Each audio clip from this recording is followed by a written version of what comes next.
This is our travel trailer. It is an Intech Flyer Discover that we have lived in full-time for almost 3 years now.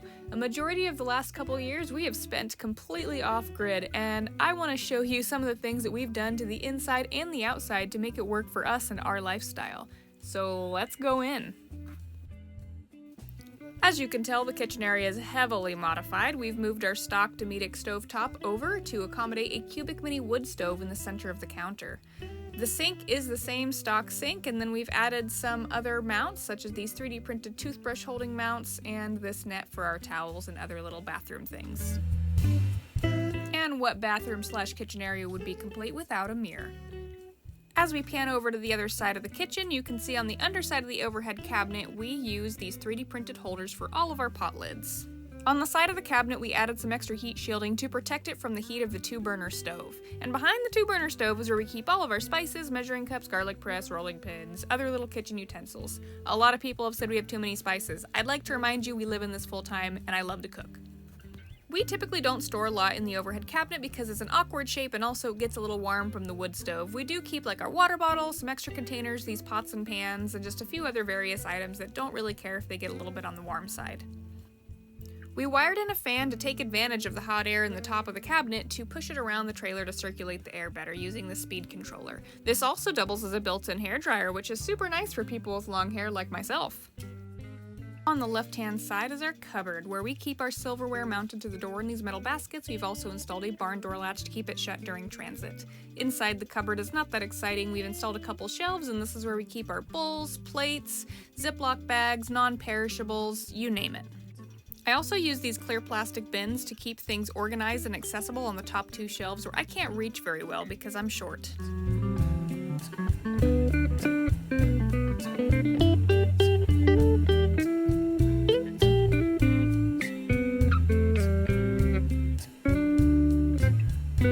Next to the cupboard are all 3 of our Renogy Rover Elite MPPT charge controllers that control all 18 of our currently mounted solar panels. Directly underneath those is our trash can, and behind the trash can is our 3,000 watt power inverter, also by Renogy, and our Starlink router. In the cabinet to the right are all 3 of our batteries and our onboard freshwater tank. We built this cabinet and countertop from scratch to accommodate our brand new freezer and also give ourselves more dedicated storage using these milk crates as drawers.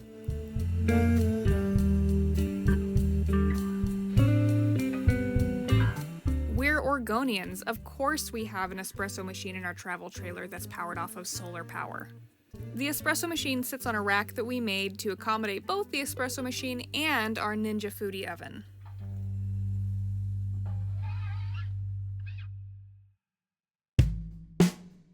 If you're familiar with the Intech Discovers, you know they come with the canvas tip-out beds. Obviously we've opted not to use them. Instead we built this futon that rolls up the wall using pulleys. There's many reasons that we ultimately decided to get rid of the canvas on the tip-outs, the 2 main reasons being insulation and security. Our lifestyle has us living in remote places where we need the trailer to be secure and warm to live in. We are working on designing some hard sides for our tip-out, so that should be something that we'll come up with here in the next year or 2, so just keep an eye on our channel, I guess. On both sides of the trailer we have these overhead cabinets, which is where we store our clothes, and underneath that we mounted some plastic ammo cans for additional storage. On this side we also have a power strip that's directly wired to the power inverter. And of course our 3D printer. Can you tell we really like ammo cans? We built this shelf in the back of the trailer to accommodate a dirt bike fitting underneath and also the ammo cans for more storage. Our air conditioner looks kind of funny because we had to modify it to do a thermostat conversion.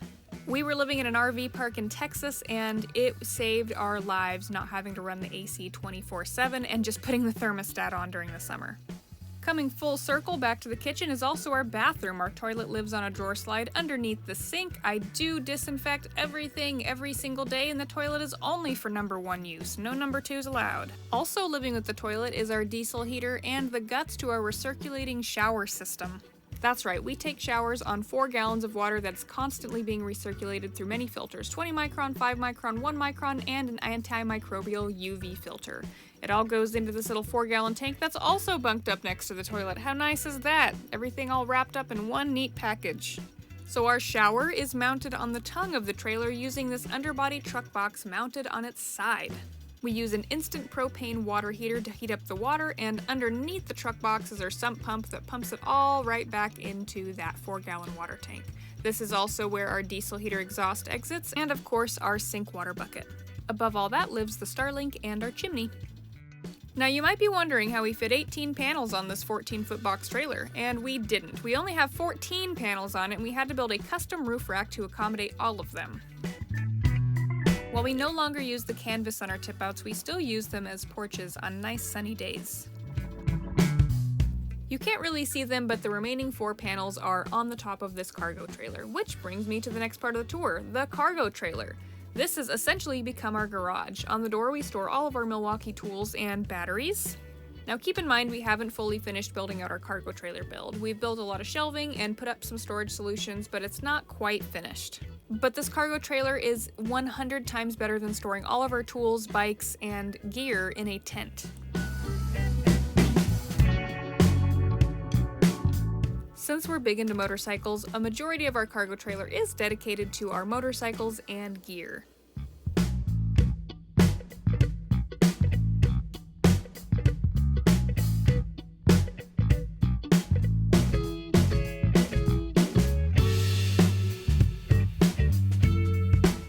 I couldn't resist throwing a couple shots of my bike in here. I'm pretty proud of all the artwork that I've drawn on it. It's all drawn in Sharpie, so it's fading super fast, so I wanted to throw it in at least one video before it's all gone.